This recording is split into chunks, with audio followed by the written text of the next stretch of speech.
सुप्रभात प्यारे बच्चों। आप सदैव स्वस्थ रहें, परिवार सहित जो है स्वस्थ रहें। इन्हीं मंगल कामनाओं के साथ मैं राजेश शर्मा आज आपके सम्मुख एक नया विषय लेकर के उपस्थित हूं। तो आज का हमारा नया विषय है, नया उपविषय है पत्र लिखना, जो आपके संस्कृत पाठ्यक्रम में एक अहम विषय है। पत्र अपने आप में ही अपना एक अहम विषय है। पत्र स्टूडेंट्स बहुत लंबे समय से चलता हुआ आ रहा है।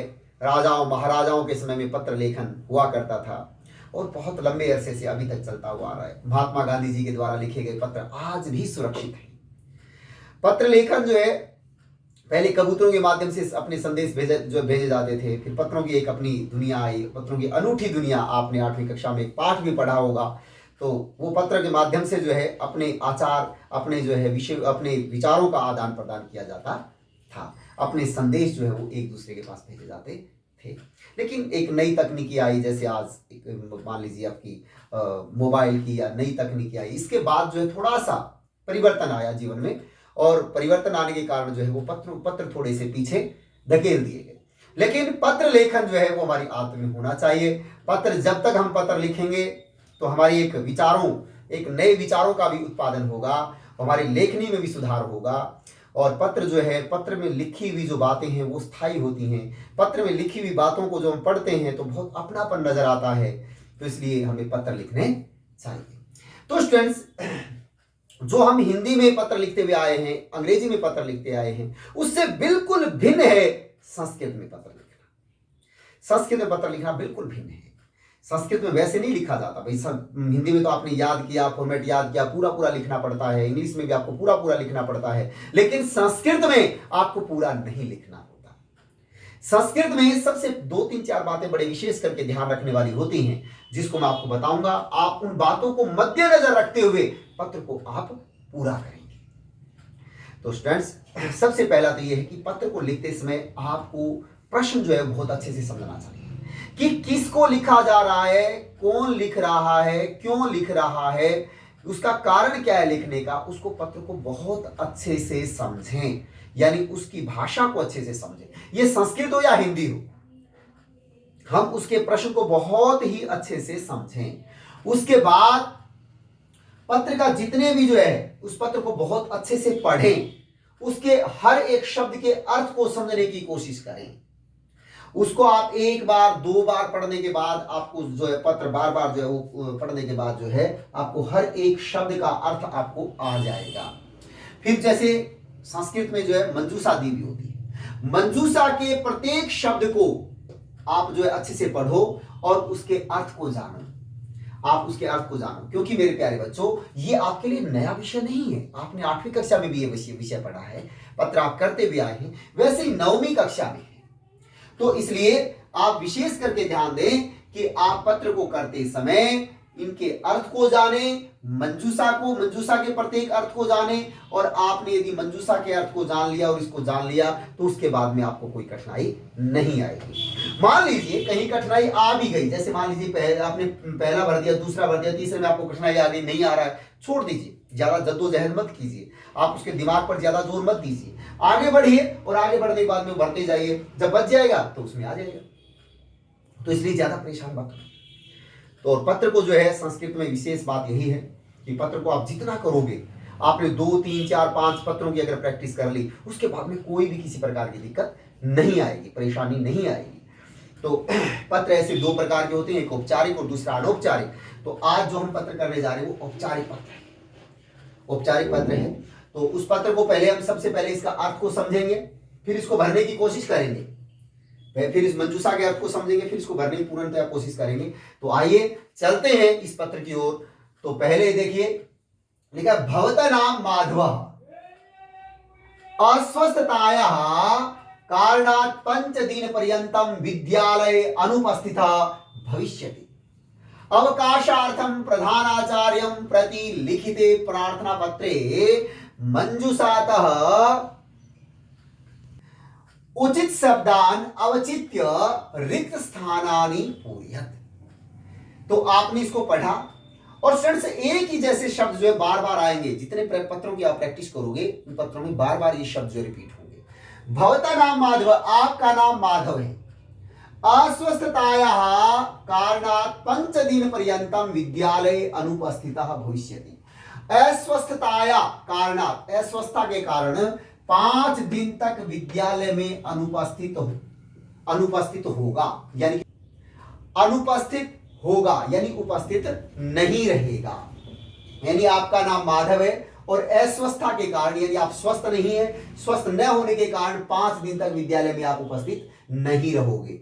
अवकाशार्थम प्रधानाचार्यं प्रति लिखिते प्रार्थना पत्रे मंजूषातः उचित शब्दान अवचित्य रिक्त स्थानानि पूरयेत्। अवकाशार्थम प्रधानाचार्य, अवकाश के लिए प्रधानाचार्य को लिखिते प्रार्थना पत्रे, लिखे गए प्रार्थना पत्र में मंजूषा से उचित शब्दों को अवचित्य चुनकर खाली स्थान की पूर्ति करो। ये अपना प्रश्न है। माधव है, वो अस्वस्थ है, 5 दिन के लिए विद्यालय में उपस्थित नहीं हो सकता, इसलिए वो अवकाश के लिए प्रधानाचार्य को पत्र लिख रहा है और हमें इस पत्र को लिखते समय मंजूषा से शब्दों को चुनना है। अब तो आ जाइए सीधे मंजूषा पे आते हैं। मंजूषा क्या है? मंजूषा का मतलब होता है पेटी, एक पेटी टाइप में है और इस पेटी में जो 10 जो वर्ड दिए गए हैं, 10 शब्द दिए गए हैं, इनको हमें पढ़ना है और इनके अर्थ को समझना है। गृहे, घर में, माधव, माधव, हानि, हानि लाभ, जो हानि, अहम, दशम कक्षायाः, 10वीं कक्षा का, परामर्शः, सलाह, एडवाइस, तीव्र ज्वरेण, तेज बुखार से, अवकाशम, अवकाश, असमर्थ, असमर्थ यानी समर्थ नहीं हूं, मैं काम करने में समर्थ नहीं हूं, माम, मुझको। तो ये इसके जो है 10 शब्द हैं, दिन 10 को 10 शब्दों का हमने हिंदी अर्थ जान लिया। अब आइए पत्र की ओर। माननीय प्रधानाचार्य, सबसे पहले हम ये लिखते हैं माननीय प्रधानाचार्य, सेवायाम, सेवा में माननीय प्रधानाचार्य, माननीय प्रधानाचार्य, केशवपुरम दिल्ली, केशवपुर दिल्ली ये जगह का नाम है। हम ऐसे लिखेंगे जैसे सेवायाम माननीय प्रधानाचार्य ओपी जिंदल मॉडर्न विद्यालय हिसार, ये आ गया। विषय क्या है? अवकाशार्थम आवेदन पत्र, अवकाश के लिए आवेदन पत्र यानी प्रार्थना पत्र। महोदय, हे महोदय, ये सभी में देखिए लैंग्वेज सबकी एक जैसी रहेगी। आगे जब भी आपको पत्र लिखो, सविनयम निवेदयामि यत्, सभी ने निवेदन करता हूं कि डैश अस्य विद्यालयस्य छात्रः अस्मि, इस विद्यालय का छात्र हूं। सविनय निवेदन है कि, क्या आएगा? सविनय निवेदन यह है कि मैं के लिए क्या है? अहम, मैं अहम अस्य विद्यालयस्य, इस विद्यालय का डैश छात्र हूं, इस विद्यालय के 10वीं कक्षायाः, 10वीं कक्षा का छात्र हूं। तो पहले में आया अहम, दूसरे में क्या आया? 10वीं कक्षायाः। ये हो गया अपना पूरा। अहम डैश ग्रस्त अस्मि, मैं बहुत ज्यादा ग्रस्त हूं, किससे? तीव्र ज्वरेण, तेज बुखार से। मैं बहुत ज्यादा ग्रस्त हूं, दुखी हूं, व्याकुल हूं, पीड़ित हूं, किससे? तीव्र ज्वरेण, तेज बुखार से। वैद्य के द्वारा, डॉक्टर के द्वारा, चिकित्सक के द्वारा डैश दत्तः, डॉक्टर के द्वारा दिया गया क्या? परामर्श, सलाह दी गई है, परामर्श दिया गया है, सलाह दी गई है कि 5 दिन पर्यंतम, 5 दिन तक डैश एव स्थातव्यम, 5 दिन तक स्थातव्यम रहना चाहिए। कहां? गृहे, घर में रहना चाहिए, कि 5 दिन तक रहना चाहिए। कहां रहना चाहिए? घर में ही रहना चाहिए। बीमार होने के बाद में डॉक्टर क्या बोलते हैं? आराम करो घर में। अतः अहम, इसलिए मैं विद्यालयम आगंतुम डैश अस्मि, इसलिए मैं विद्यालय में आने के लिए डैश हूं, क्या? असमर्थ, असमर्थ हूं, इसलिए मैं विद्यालय में नहीं आ सकता हूं। अगला है मह्यम 5 दिनानाम, मुझे 5 दिनों का डैश प्रदाय, डैश देकर, क्या?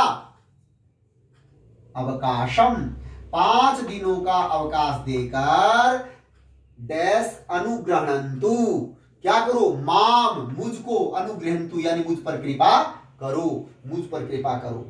अध्ययनस्य या अध्ययन की या जो डैश भविष्यति क्या हानि अध्ययन की जो हानि होगी ताम दूरी कर तुम यति से उसको मैं दूर करने के लिए प्रयत्न करूंगा। यानी मैं विद्यालय नहीं आऊंगा तो किसकी हानि होगी? पाठ्यक्रम की अध्ययन की हानि होगी, तो मैं उसको स्वयं अपने परिश्रम से बाद में मेहनत से जो मैं उसको दूर कर लूंगा।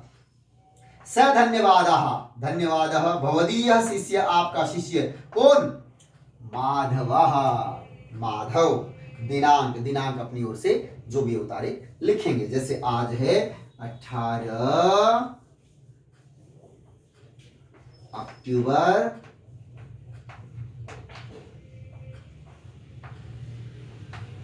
2020, दिनांक 19 अक्टूबर 2020। तो प्यारे बच्चों, इसी तरह से हमें जो है पत्र को करना है। पत्र को करते समय मैंने जो जो बातें आपको बताई उन बातों को ध्यान रखना है और ध्यान रखते हुए आपको आगे बढ़ना है। 8वीं कक्षा में आपने किया, 7वीं कक्षा में आपने किया पत्र का, तो आपकी प्रैक्टिस हो चुकी है, अभ्यास आपका हो चुका है। लेकिन अब भी जो है मैं अभ्यास के लिए आपको 2 पत्र मैं आपको दूंगा। ये पत्र आपको लिखना है अपनी कॉपी में, और 2 पत्र मैं आपको और दूंगा जो आपको अपनी कॉपी में अच्छे से लिखना है। तो प्यारे बच्चों, आप इसकी बहुत अच्छे से प्रैक्टिस करेंगे और प्रैक्टिस करने के बाद जो है आप बहुत अच्छे से सफलता को अर्जित कर लेंगे। तो इन्हीं बात के साथ, इन्हीं बातों के साथ, इन्हीं विचारों के साथ मैं अपनी वाणी को विराम देता हूं। फिर मिलता हूं आपको एक नए विषय के साथ। तब तक के लिए ओम शांति।